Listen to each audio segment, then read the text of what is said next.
Aho, Iaho, Aho, Iaho. Bienvenidos, bienvenidas a nuestro canal Aportes Afro-Costarricenses y Diaspóricos. En esta tarde tenemos el placer de conversar con uno de nuestros colegas, el doctor José Heriberto Erquicia Cruz, quien nos va a compartir información sobre los africanos en El Salvador, que es un tema que no es muy discutido, especialmente en Costa Rica. Pero antes de escuchar a nuestro colega, déjenme leerles un pequeño bio, una parte pequeña del extenso bio de nuestro colega. José Heriberto Erquicia Cruz es licenciado en arqueología por la Universidad Tecnológica de El Salvador y máster en docencia universitaria por la misma universidad. También es máster en Ciencias Sociales por la Facultad de Ciencias Sociales, Flaxo, en Guatemala. Máster en Historia en América Latina, Mundos Indígenas, por la Universidad Pablo de Olavide, UPO. Y en Sevilla, España, doctor en Historia y Estudios Humanísticos de Europa, América, Arte y Lenguas por la UPO. Es docente en programas de pregrado en El Salvador e invitado a programas de posgrado en Guatemala. Actualmente es docente del programa de máster en Historia de América Latina, Mundos Indígenas de la UPO. Es investigador para la Vicerrectoría de Investigaciones de la UTEC entre 2006 y el 2019. A la fecha es investigador adscrito al Colegio de América del Centro de Estudios Avanzados sobre América Latina y el Caribe de la UPO.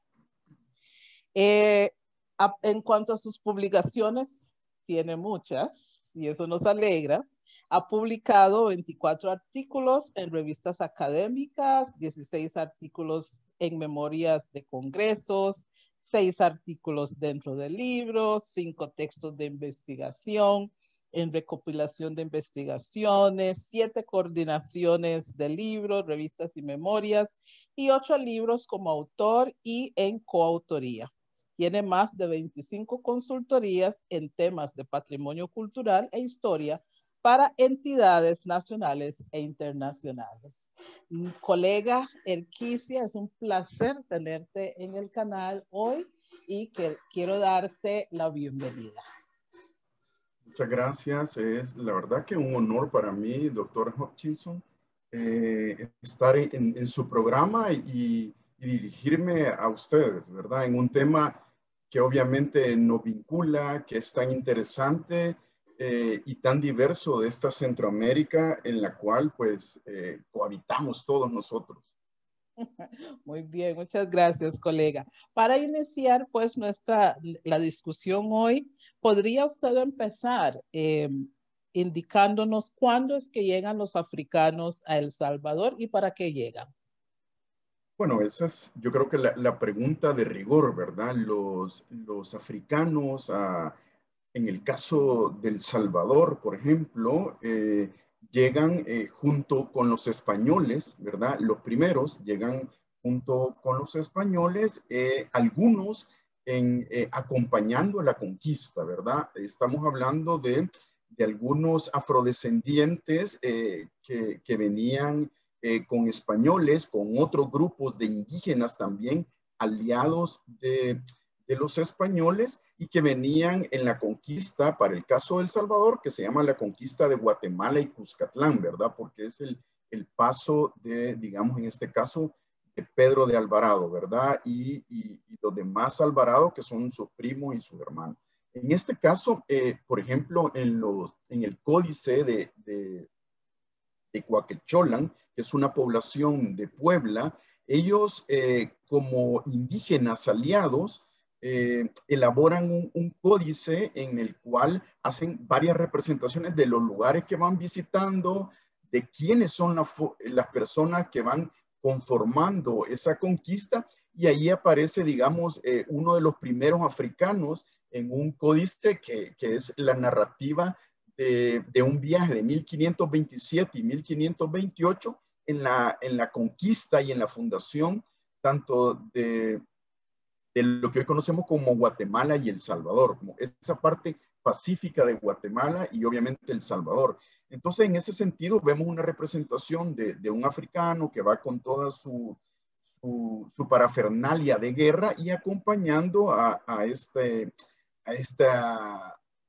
digamos, este ejército de conquista. Luego nos encontramos a través de las fuentes, de la fuente, digamos, escrita, ya que lo otro era una especie de pictograma, digamos. En cuanto a las fuentes escritas, nos encontramos que un habitante de la villa de San Salvador hacia la década de 1530 está solicitando al rey de España el permiso para importar a dos personas esclavizadas, ¿verdad? Dos personas esclavizadas que iban a servir, digamos, y valga la redundancia, en el servicio doméstico de su casa. Está solicitando a una mujer y a un hombre, ¿verdad? Obviamente, en este caso, está solicitando a estas personas esclavizadas, pero son personas esclavizadas que ya lo más probable es que habitaban ya en la península ibérica, que hablaban el castellano, que eran ya quizás gente que ya estaba cristianizada, digamos, y que tenían la cultura hispana en ese momento, ¿verdad? Porque iban a servir como les decía, al interior del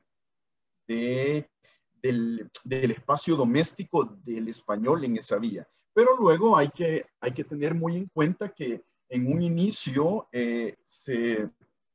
había una esclavización de los indígenas en América Latina, y en ese caso, bueno, ocurre que en la década de los 40 del siglo XVI hacia 1542, 43, pues están las leyes, las nuevas leyes de Indias, ¿verdad? A partir del documento y de la queja que expresa Bartolomé de las Casas, Fray Bartolomé de las Casas, al rey de España, diciendo que se estaba maltratando a los indígenas y que había de dejar que estuvieran esclavizados. Y en ese sentido, bueno, se rompe esa fórmula de esclavizar indígenas, pero digamos, el aparataje de la esclavitud no cambia, ¿verdad? Sino que lo que cambia es en este caso,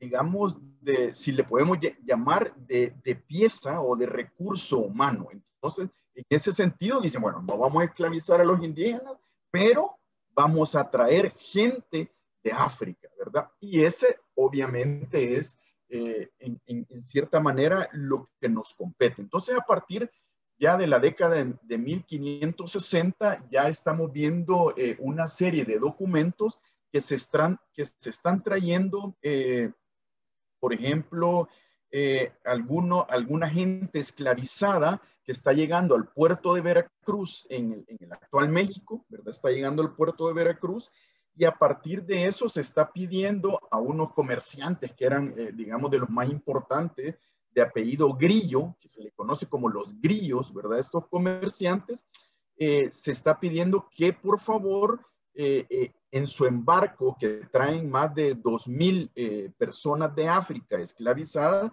que si pueden enviar unos a Guatemala para que sirvan en las minas de extracción de plata que se encuentran hoy en día en Honduras y parte noreste del Salvador, en el caso que hoy se conoce como San Miguel en El Salvador. Entonces, son de las primeras menciones. Obviamente, hay menciones que se traen también gente esclavizada para la utilización, obviamente, de algunas otras, digamos, extracciones. En este caso, quizás lo primero era como para la extracción de plata en estas minas, pero luego empiezan a traerse para lo que vendría a ser el gran producto que por lo menos en el espacio salvadoreño fue muy importante, digamos a partir de la segunda mitad del siglo XVII, aunque obviamente hay un espacio, un producto importante como el cacao, por ejemplo, pero trabajado por indígenas, pero también en donde tienen que ver en el comercio y en los tianguis y en esto, mucho de la gente esclavizada y sus descendientes, ¿verdad? En el caso de Sonsonate. Sonsonate, por ejemplo, es una vía en el espacio actual salvadoreño que se crea para separar a los pueblos indígenas de los otros no indígenas. En los otros no indígenas están los españoles, están la gente esclavizada y sus descendientes. Entendamos, ahí hay, bueno, mulatos y bueno, y también algunos mestizos, ladinos, y todas estas categorías que son sumamente complejas en la época colonial y que tienen que ver con el tiempo y con el espacio también. Entonces, se están trayendo para eso y obviamente, digamos que el tiro de gracia, si le queremos llamar así, para la importación de gente esclavizada al actual El Salvador es a partir de la extracción del añil de la planta del jiquilite. El jiquilite es una planta que crece silvestre en la mayoría de países de Mesoamérica, digamos, en tierras cálidas, y de esa planta lo que se extrae es el azul índigo, este índigo que es la planta del añil. Luego, obviamente, se lleva a otros lugares, porque también hay extracción en el Caribe, obviamente en Venezuela, por ejemplo, y en otras latitudes. Pero en el caso del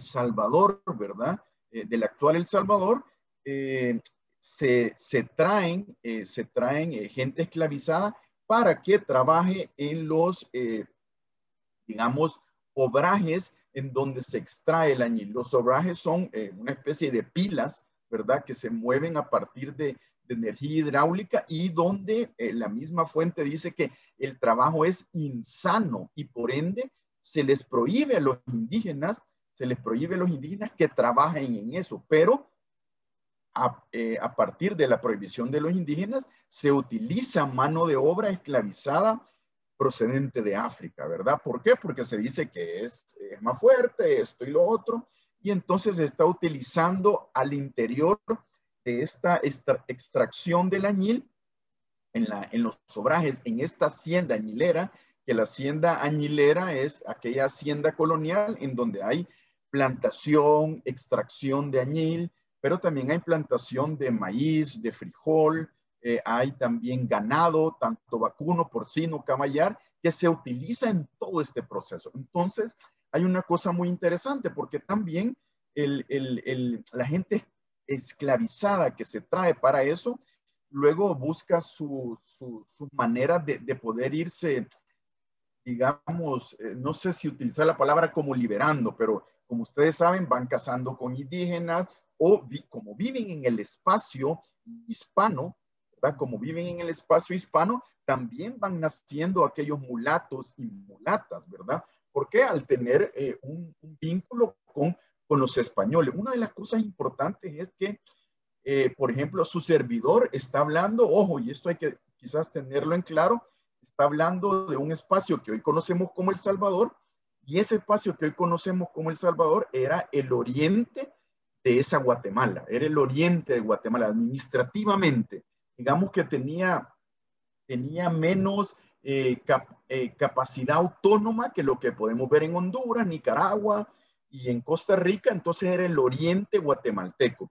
En ese sentido, al ser el oriente guatemalteco y era el lugar donde se producía, digamos, en este caso, la mayor cantidad de añil, es donde se estaba llevando a cabo toda esta dinámica sociodemográfica, si le podemos llamar, porque el afrodescendiente colonial sansalvadoreño, le tengo que llamar, porque otra cosa también hay que decirlo, que El Salvador no existía como tal. El Salvador es una unión de la provincia de San Salvador y la alcaldía mayor de Sonsonate, que juntos conforman el estado El Salvador, ¿verdad? pero es hasta 1824. Entonces, por eso me oirán decir los sansalvadoreños, porque es el término, digamos, en ese sentido. Entonces, digamos que la gente esclavizada proveniente de África se empieza a desarrollar en ese espacio colonial sansalvadoreño de la hacienda, ¿verdad? Hay una cantidad de descripciones, tanto, bueno, no irónicamente, pero en realidad las mejores descripciones vienen de la iglesia, de los obispos, ¿verdad? Que hacían los censos a partir de boletas en donde preguntaban cuántas personas habían, de qué etnia son, qué hablaban y esto y lo otro. Entonces, son cosas muy interesantes. Toda esta documentación nos trae una riqueza de información en cuanto a la población.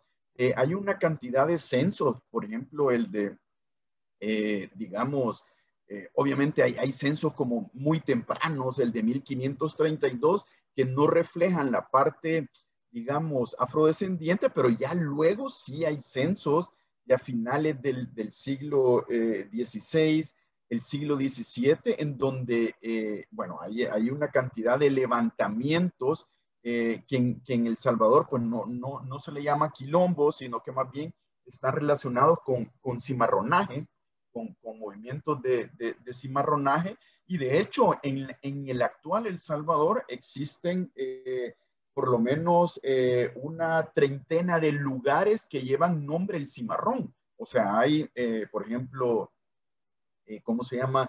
Montañas, cerro que se llaman el cimarrón. De hecho, hay un proyecto y una represa que se llama el cimarrón por el lugar. O sea, hay más de 30, como le digo, lugares que llevan el nombre cimarrón, que llevan el nombre el río Mandinga, por ejemplo, y ese tipo de cosas que la historia durante el siglo XX obvió, ¿verdad? Que esa es otra de lo que vamos a pasar probablemente después, pero viendo en el mundo colonial estos gente esclavizada, afrodescendiente, pues está llegando a estos entornos. Aparecen en todas las, digamos, en todos las estadísticas. Las estadísticas que lleva la iglesia son de todos sus feligreses, ¿verdad?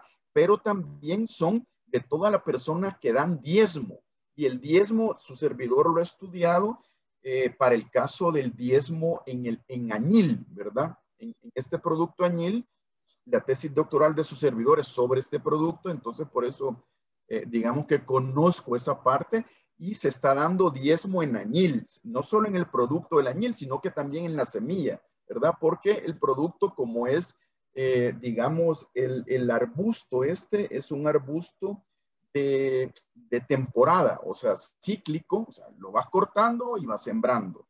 Entonces, por eso la semilla es importante. Y a partir de toda este conocimiento de la hacienda añilera, que tiene que ver, como le decía, no solo con la extracción del añil, no solo con el trabajo en los obrajes, sino que con el ser arriero, con el cabalgar, con todo esto, con el destazar reses, con el de curtir el cuero que se iba a utilizar para un montón de cosas. Y muchos de estos oficios son los que trabajaban los afrodescendientes, aquellos mulatos que estaban trabajando digamos, en el espacio de la hacienda añilera. Cuando uno ve digamos, hacia el siglo XXI, inicio del siglo XXI, bueno, se seguía negando esta raíz africana de la cual vamos a hablar después. Todavía hoy en día en El Salvador se niega por una razón muy simple, muy simple que tiene que ver también con la construcción del discurso de las élites, pero eso lo vamos a ver después. Pero lo interesante es que ya hay lo que estamos hablando, por lo menos entre la segunda mitad del siglo XVIII e inicio del XIX, ya en la última parte, digamos, de la colonia, estos 75 años de la parte de la colonia, sí hay una impronta muy importante de los afrodescendientes en el espacio sansalvadoreño. ¿Por qué? Porque ellos están siendo, uno, la gente de las milicias. O sea, hay documentación, obviamente, que habla de cuántos mulatos son los que pertenecen a las milicias y que defienden los puertos pacíficos de Guatemala, entiéndase El Salvador, ¿verdad?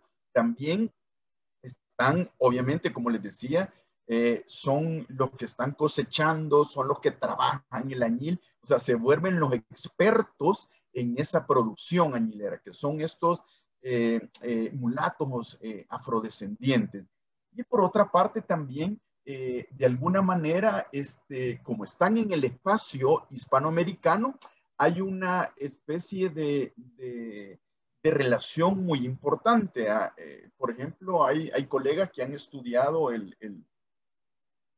las herencias de algunos curas, ¿verdad? De algunos curas en donde tenían esclavos y esclavas, y lo que hacían era, bueno, a partir de ¿cómo se llama? De dejar esta herencia, pues los dejaban en libertad, por ejemplo. Digamos, ahí son cosas que hay que irlo estudiando cada caso porque va a depender de cada tiempo y en cada espacio. Pero lo que sí es importante es decir que, por ejemplo, para el último censo colonial de San Salvador de 1807, el espacio que san salvadoreño, que más o menos es lo que conocemos como hoy El Salvador, era el espacio más densamente poblado de Centroamérica, ¿verdad?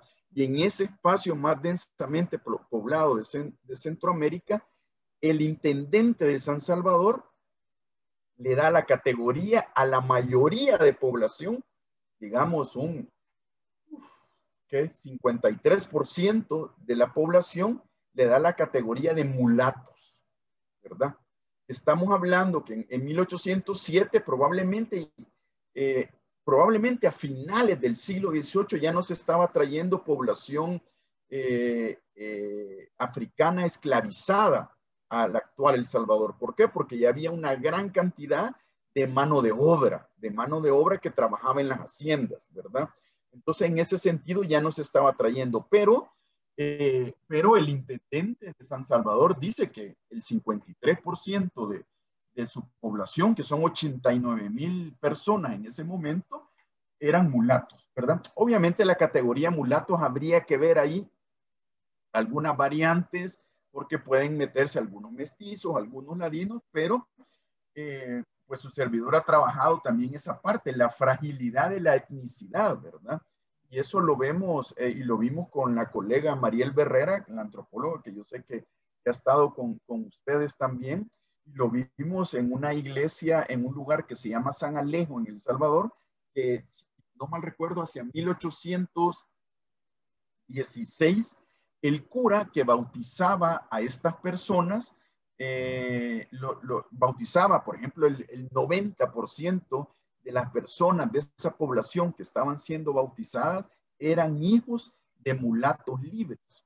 Este cura les daba, decía, los conocía obviamente, mulatos libres, pero luego cambian de cura y el siguiente párroco que llega probablemente sea más joven, ya no tenga este conocimiento, venga con, no sé, ¿verdad? Eso habría que verlo.